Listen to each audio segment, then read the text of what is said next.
The hall was enormous. It always was. The grand conclave hall of the Galactic Council sat in orbit above HFY Prime, a planet of pale blue skies and deep red oceans. The hall itself was built to make visitors feel small.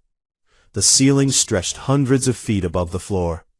The seats of the elder races rose in wide, curved tiers, looking down at the central speaking platform like mountains looking down at a single stone. Every wall was carved with the symbols of the species that had built the council. Symbols that told a simple story. We were here first, and we matter more. Ambassador Sarah Voss had stood on that central platform many times over 40 years. She knew every corner of the hall. She knew the cold air that always blew from the left side vents. She knew the faint hum of the translation systems running beneath the floor. She knew which delegates actually listened, and which ones spent the sessions reviewing trade reports on hidden screens. She knew this place the way you know a house you have never truly been welcome in. On this particular morning, Voss stood at the platform in her plain gray coat. No medals, no ceremonial pins, just the coat, a datapad in her hand, and the quiet confidence of a woman who had stopped trying to impress anyone a long time ago. Behind her, the small human delegation sat in the lower-tier seats assigned to junior council members, seats with no armrests, positioned slightly below eye level with the elder races. A small detail, but a detail that was never an accident. The session had been called to address the Kepler Corridor. The Kepler Corridor was a stretch of space that humanity had mapped, charted, and developed over 60 years. It was the main artery of human trade. Goods, people, medicine, fuel, all of it moved through that corridor. Without it, the human colonies in the outer reaches would be isolated. It was not just important, it was essential. 3 weeks ago, the Sulhari had seized it. Not with weapons. The Sulhari were too clever for open war. They had done it through council procedure, a quiet motion, passed during a session that the human delegation had not been formally notified about in time, reclassifying the Kepler Corridor as a shared galactic resource, and immediately transferring its access rights to the Ketharan, who were close Sulhari allies. By the time the human delegation had filed an official objection, the transfer was already recorded in council law. It was legal, it was deliberate, and everyone in the hall knew it was both. Voss had spent 3 weeks preparing her response. She had consulted legal scholars, diplomats, economists, and engineers. She had read every council treaty signed in the past 200 years. She had found 3 separate procedural violations in the way the motion had been passed. She had built a careful, thorough, well-documented argument. She looked down at the datapad in her hand. Then she looked up at the Sulhari High Delegate, Revan Tal, who sat in the highest tier of the hall, in robes of deep violet, his long gray fingers folded together, watching her with the particular expression of someone waiting for a performance they expected to be boring. Voss began her address. She laid out the facts. She cited the procedural violations. She presented the economic impact data, the colonies that would suffer, the supply lines that would break, the human families who would find medicine and food harder to reach. She spoke clearly and carefully, without anger, because she had learned long ago that anger gave the elder races an excuse to dismiss everything that followed it. She spoke for 11 minutes. When she finished, the hall was quiet for a moment. Then Revan Tal leaned slightly forward and said in a voice that carried easily across the entire chamber, "The young species worries too much about corridors. Perhaps they should focus on developing the capacity to earn their routes, rather than simply claiming them by habit." A sound moved through the upper tiers. It took Voss a moment to understand what it was. They were laughing. Not all of them, but enough. The Ketharan delegates, their insectoid faces unreadable, made a clicking sound that the translators flagged as amusement. two Solhari junior delegates turned to each other. Even one of the Vorath, the ancient crystalline beings who rarely showed any reaction to anything, shifted in a way that looked uncomfortably close to satisfaction. They were laughing at the argument, at the data, at the 40 years of careful, patient diplomacy. At her. Voss stood very still on the platform. She had been insulted before. She had been talked over, ignored, condescended to, and smiled at in ways that meant nothing good. She had absorbed all of it, year after year, because she believed that the right words, at the right moment, could still change things. Standing there, listening to the fading echo of laughter in that enormous hall, she felt something shift inside her. Not break, not collapse, something quieter than that, something more like a door closing. She looked down at the datapad in her hand. All that careful work. She set the datapad down on the platform. She smoothed the front of her coat with both hands.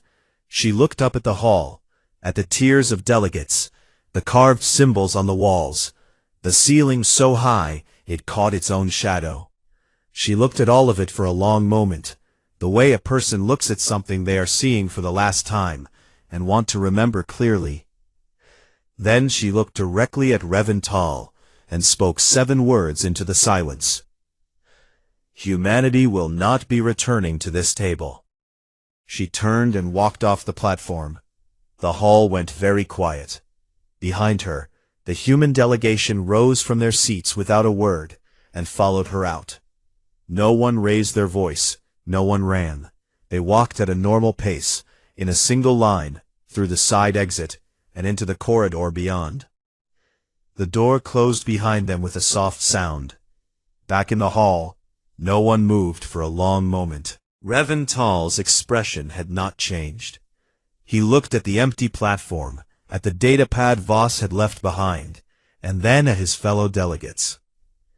They'll be back, he said. They always come back.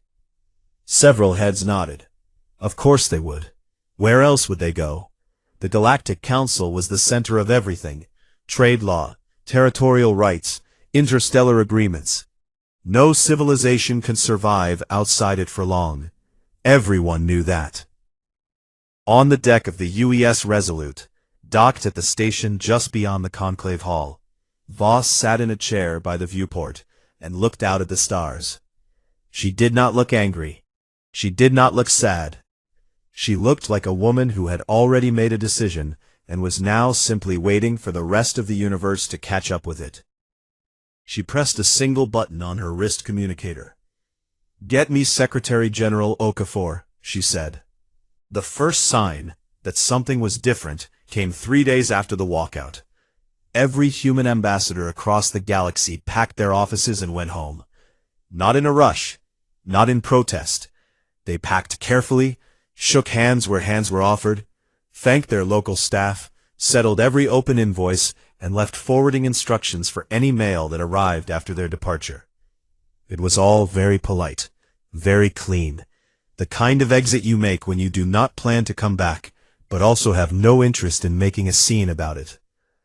Within a week, the human diplomatic presence in Galactic Council space had reduced itself to a single automated communication channel. Any message sent to the United Earth government received the same response in 12 languages. The United Earth government is currently not engaged in external diplomatic affairs. Thank you for your communication. That was it. No timeline, no explanation, no promise to talk later. The Galactic Council waited for a follow-up that never came. After 2 weeks of silence, the Solhari sent a formal message requesting talks. The automated response came back in under a minute. Thank you for your communication. The Catharan tried a back-channel contact through a shared trading station. The human station manager politely said she had no diplomatic authority and offered to pass along a message. The message was passed along. The response was the same automated text. The council held an informal session to discuss the situation. The general mood was somewhere between confused and mildly irritated.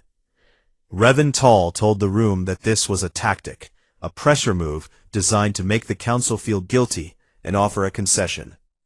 He advised everyone to wait it out.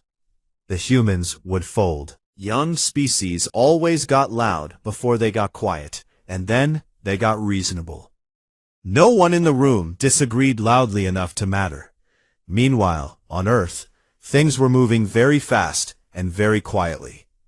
Secretary General Dario Okafor was not a man who looked impressive at first glance. He was short, slightly overweight, wore reading glasses he was always misplacing, and had a habit of eating lunch at his desk while reading documents that had nothing to do with whatever meeting he was supposed to be preparing for. He looked like an administrator. He was, in fact, one of the sharpest strategic minds humanity had produced in 2 generations. When Voss's call came in, Okafor had already been waiting for it. He activated a program called Protocol Solitude. It had been sitting in the UEG's classified systems for 11 years, regularly updated, never used. It had been built for exactly this moment. Not the specific moment of a walkout in the conclave hall, but the general moment when it became clear that staying in the council was costing humanity more than leaving it. Protocol Solitude was, at its core, a plan for humanity to stop needing anyone else. The first phase was economic. Human colony worlds spread across 14 star systems had always traded outward, selling resources and manufactured goods to council member species and buying back processed technology and luxury items. That flow of trade had made humanity dependent on council goodwill. Okafor reversed it. Colony worlds were directed to trade inward, with each other, first. The network of human worlds was reclassified as the Sol Compact, not just a collection of colonies, but a unified internal market. The predictions from the UEG's economic advisors had said this would cause a short recession of 8 to 14 months before things stabilized. It caused 4 months of difficulty, and then, to nearly everyone's surprise, a period of growth. Turns out that when you stop paying council trade tariffs on every outbound shipment, and stop paying council licensing fees on technology you had partially developed yourself, you have considerably more money than before. The second phase was technological.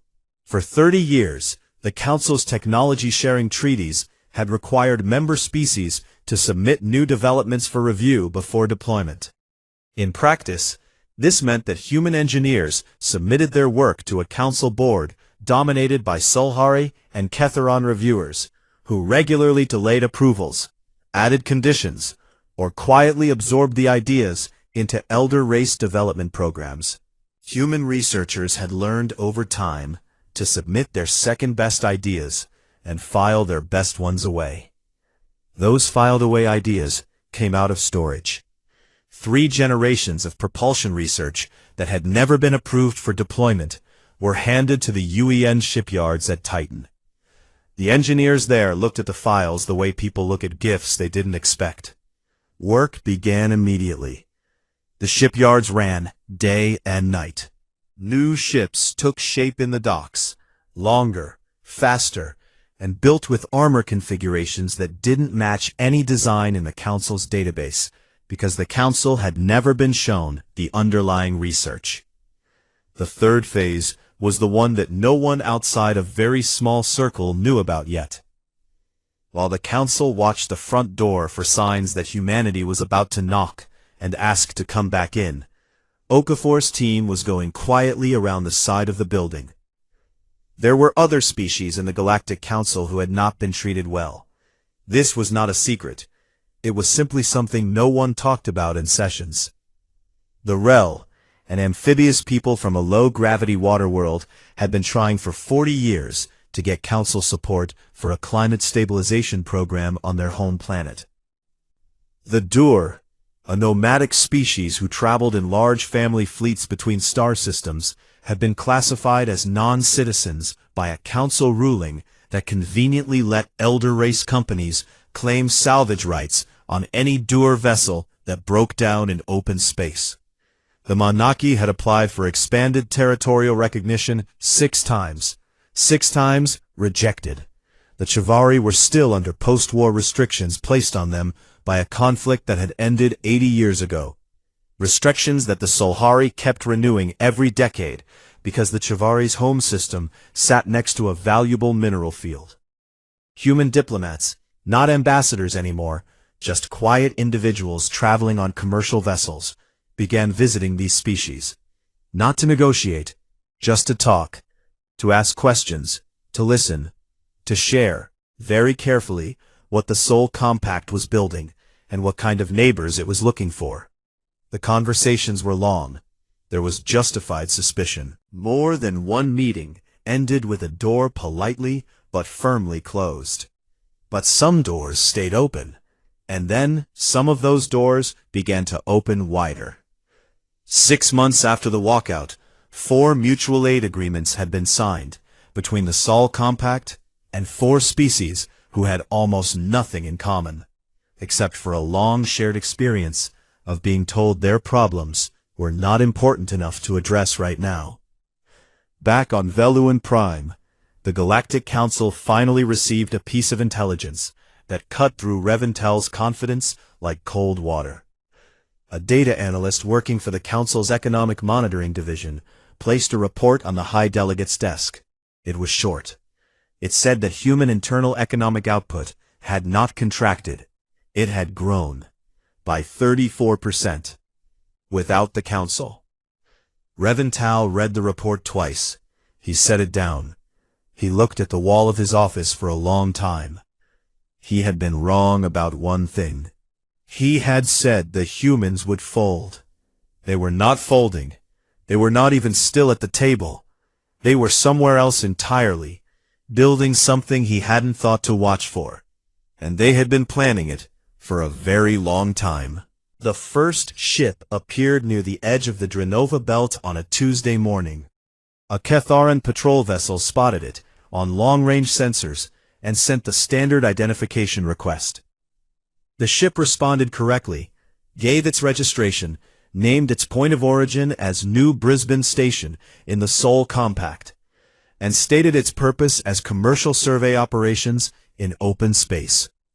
Everything was legal, everything was in order. The patrol vessel's officer logged it and moved on. By the end of that week, there were 9 more ships in similar positions across different parts of the outer territories.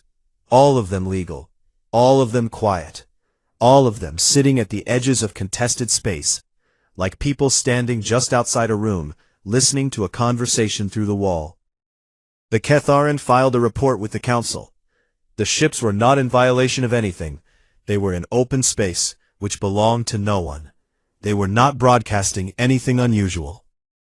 They were not jamming signals or moving in patterns that suggested military intent. They were simply there, and they were watching, and the fact that the Council had no good reason to complain about them made the whole thing feel considerably worse than if they had. Councillor Jeth Vaughn of the Vorath read the report in his private chamber and was quiet for a very long time. The Vorath were the oldest species in the Council. They had seen civilizations rise and collapse. They had watched young species make all the standard mistakes. Aggression too early, trust given too freely, resources burned in the wrong direction. They had seen empires built on force crumble faster than empires built on patience.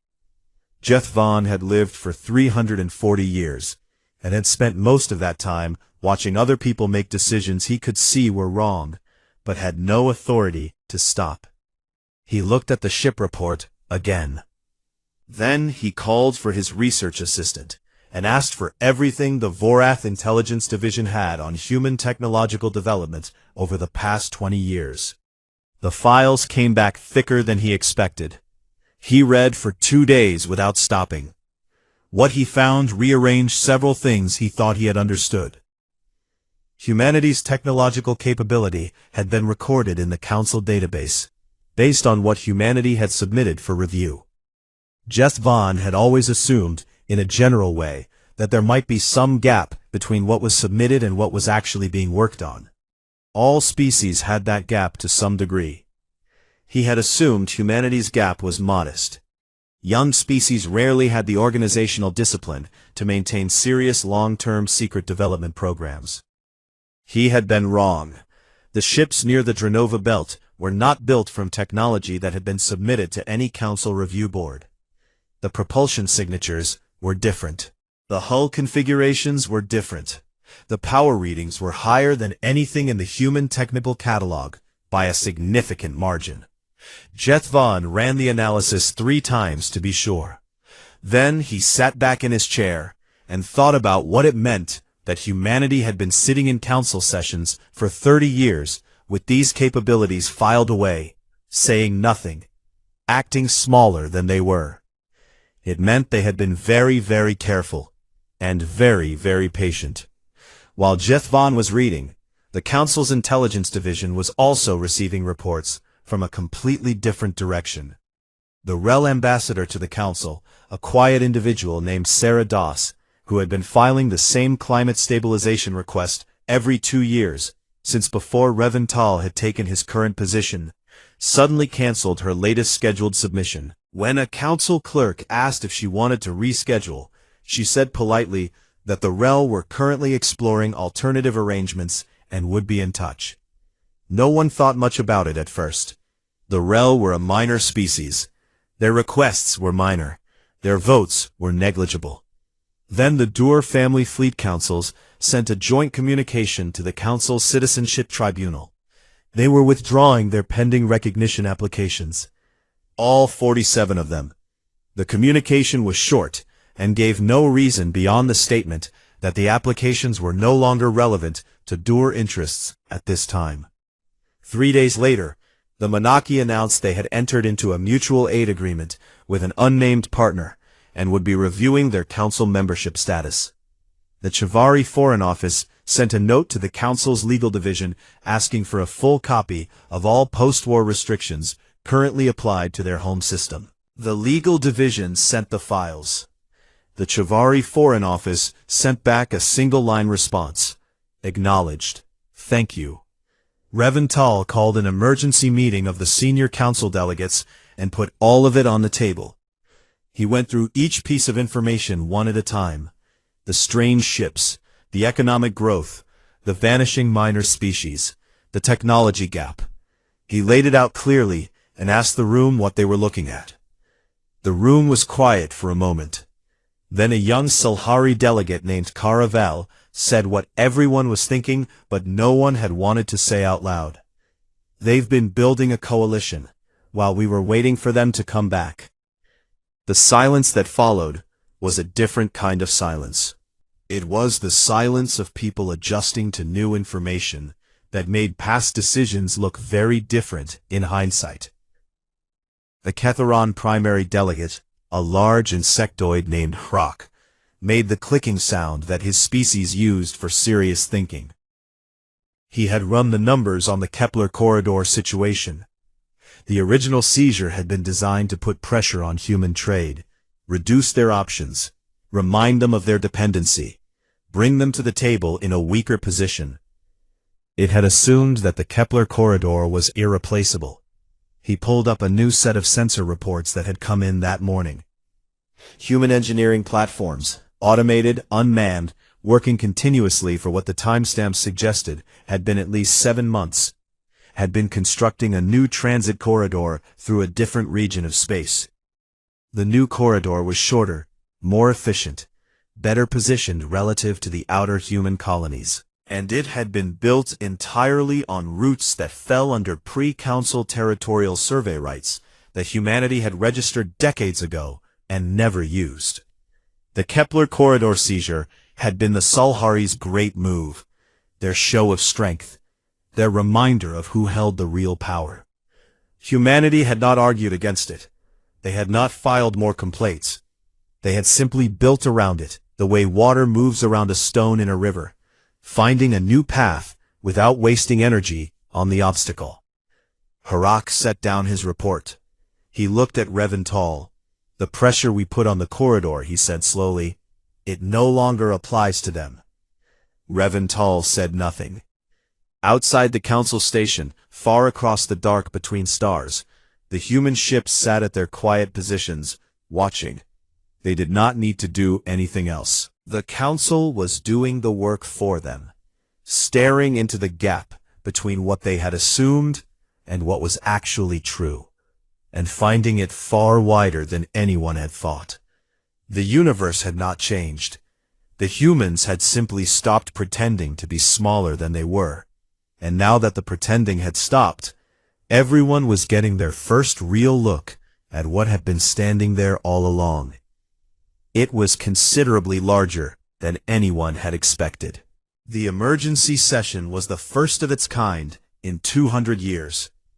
In all that time, the Galactic Council had called emergency sessions for wars, for natural disasters on member worlds, for the death of a sitting high delegate, and once for a catastrophic failure of a star system-wide energy grid.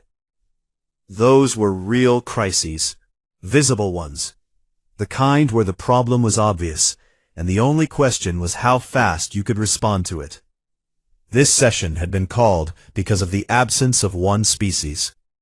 No one said that out loud when the session was announced. The official reason given was a review of current interstellar trade stability and council membership frameworks. But every delegate who walked through the doors of the conclave hall that morning knew what it was actually about. They had all read the same reports. They had all looked at the same numbers. They all knew that the council's response to humanity's walkout had not produced the expected result, and that the unexpected result was getting harder to explain away. The hall filled slowly. Delegates took their seats in the tiered rows. The low hum of translation systems rose and fell. The central platform stood empty, the way it had when Voss set down her datapad and walked away, a detail that several delegates noticed and did not comment on. Revental opened the session. He was composed. He always was. He had spent 40 years being the most composed person in any room, and he was not going to stop now simply because things had become complicated. He presented the situation in careful language: the human withdrawal from diplomatic engagement, the formation of the Sol Compact, the economic data, the new ships, the shifting relationships with minor council species. He presented it as a set of facts that required a coordinated response. He was halfway through a proposal to establish a joint Sulhari-Ketharan monitoring task force along the edges of Sol Compact space, when Jethvan of the Vorath raised one crystalline hand and spoke. "Before we proceed," Jethvan said, in his slow and very careful way, "I would like to address the question of military response directly, since I can see it forming in several minds in this room." The hall was quiet. "I would advise against it," he said. "Not as a matter of morality, as a matter of mathematics." He paused. "We would be initiating conflict with a civilization that has spent 11 years preparing for precisely this possibility. A civilization that has suppressed its own technological capability during its entire council membership, which means we have no accurate assessment of its actual military strength. A civilization that now has 4 allied species, whose home systems create a defensive perimeter that is, frankly, better positioned than anything we planned when we drew up our own territorial maps." Another pause. "And we would be doing this while a significant portion of the Council's secondary members are currently watching to see how we handle the situation." The last part landed the way Jethvan intended it to. He was not wrong about the secondary members. There were 12 species in the Council who held minimal voting rights, received minimal trade support, and spent every session listening to decisions made over their heads. They had watched humanity walk out. They had watched what came after. Several of them had sent quiet communications to their own home governments in the weeks since. Jethvan had seen some of those communications. He did not share that detail with the room. Revental looked at the old Vorath counselor for a long moment. "You're saying we shouldn't respond at all." "I'm saying we should respond carefully," Jethvan said, "which is a different thing."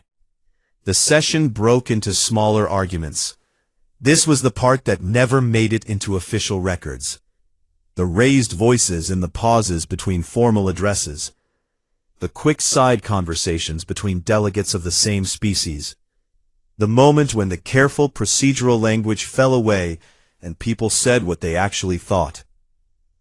Hirak of the Ketharon wanted negotiation. His analysis of the new human transit corridor had made it clear that the economic pressure originally intended to bring humanity back to the table was no longer working. The Ketharon had their own trade relationships with outer territory species, and some of those relationships were now looking uncertain. He wanted to talk to someone on the human side and find a path back to stability. Revental did not want negotiation. What he wanted, though he did not say it so plainly, was for the situation to stop being what it was. He wanted to return to a version of events where the human walkout was a tactic that could be managed, not a restructuring that had already happened. He kept proposing responses. The Monitoring Task Force, a formal council statement classifying the Sol Compact as an unsanctioned political entity, a review of the pre-council territorial rights that had allowed humanity to build its new corridor. And each proposal was met with the same quiet resistance from Jeth Von and growing hesitation from the Ketharon. The session ran for 9 hours. At the end of it, no formal action had been decided. What had been decided in the informal conversations and small agreements that happened in the corridors after the session ended was something less organized, but more honest. The council was not of one mind. The elder races were not, for the first time in living memory, moving as a single unit. The fracture was not loud. It was not dramatic. It was the quiet kind that runs through the foundation of something before anyone is ready to admit the building has shifted. 3 days after the session, Jeth Von requested a private meeting with Revental. He arrived, sat down, and told the Solhari High Delegate plainly that the Vorath were opening their own communication channel with the UEG. Not formal diplomatic talks, just a conversation. The Vorath were curious, and they were old enough not to confuse curiosity with weakness. He was many things, but he was not foolish enough to order the oldest species in the galaxy to stay in its seat. 2 weeks later, a secondary tier delegate from a small aquatic species called the Fenu, a species so minor that most senior delegates couldn't have found their homeworld on a map without help, submitted a formal request to the Council's Foreign Affairs Office. They were asking about the process for requesting informational meetings with Sol Compact representatives. The Foreign Affairs Office passed the request up the chain.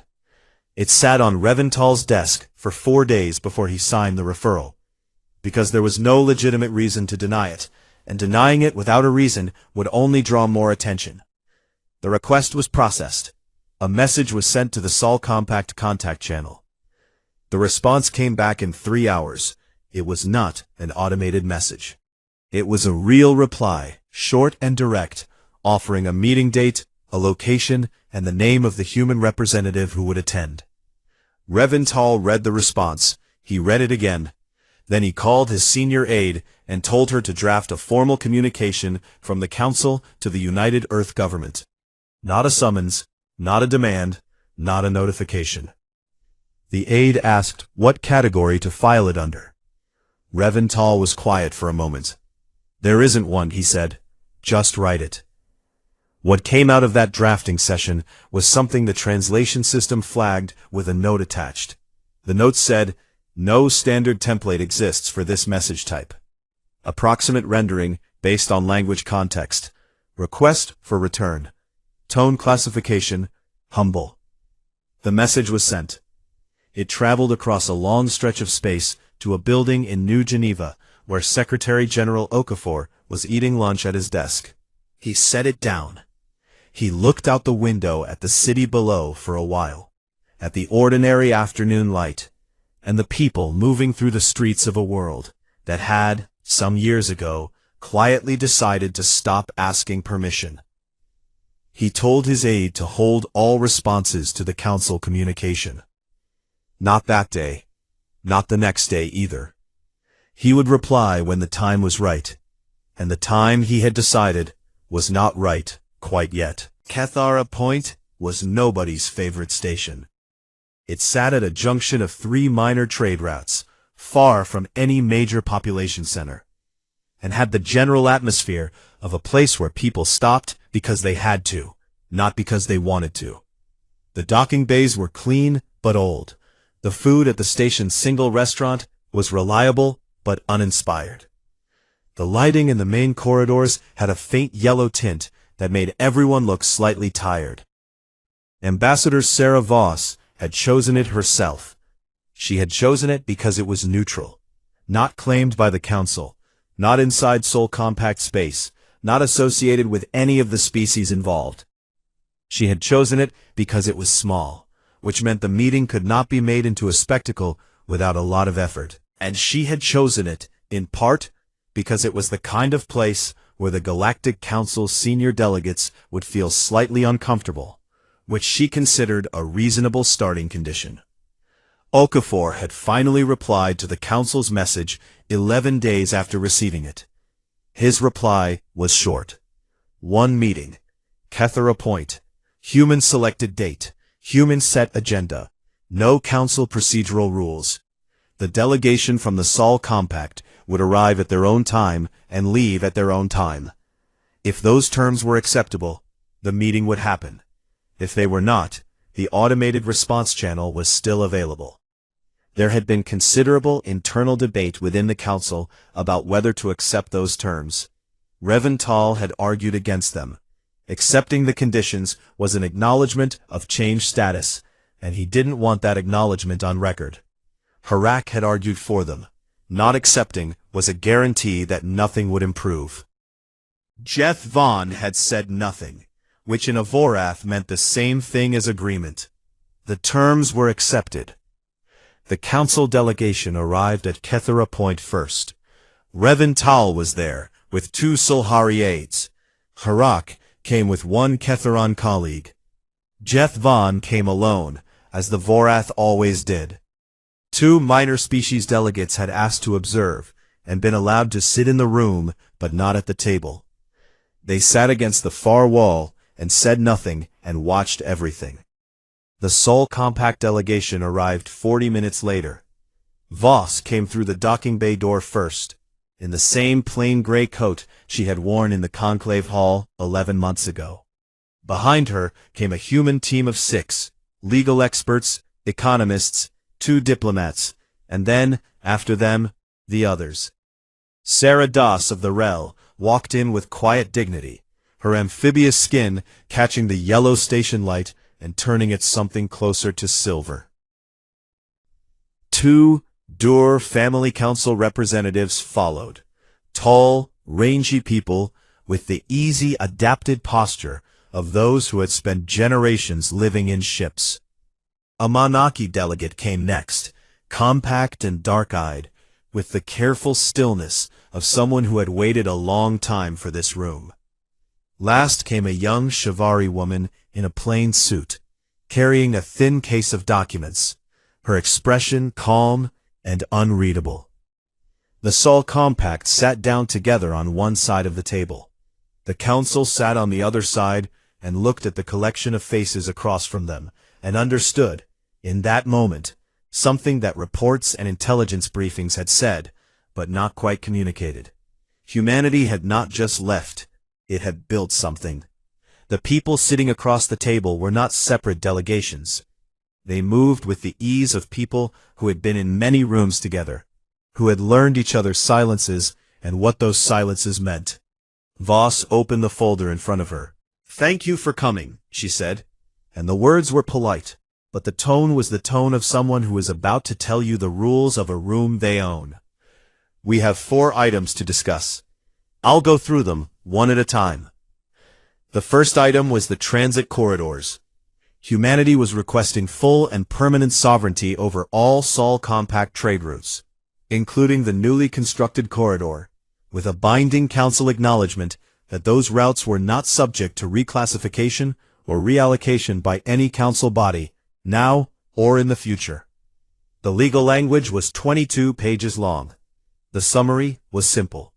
What happened with the Kepler corridor would not happen again, and the mechanism that had allowed it to happen would be removed.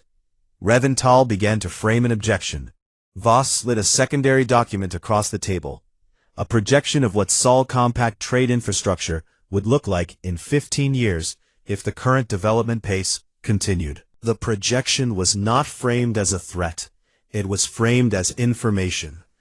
It showed in clear numbers a trade network that would be largely independent of Council corridor access by year 8, and entirely independent by year 14. The objection faded before it was fully formed. The second item was Council voting reform. The Sol Compact, along with the Rel, Dur, Manaki, and Shivari, was proposing a restructured voting system in which smaller species had weighted protections against elder race vetoes on matters directly affecting their territories, resources, and welfare. The reform did not take power from the elder races.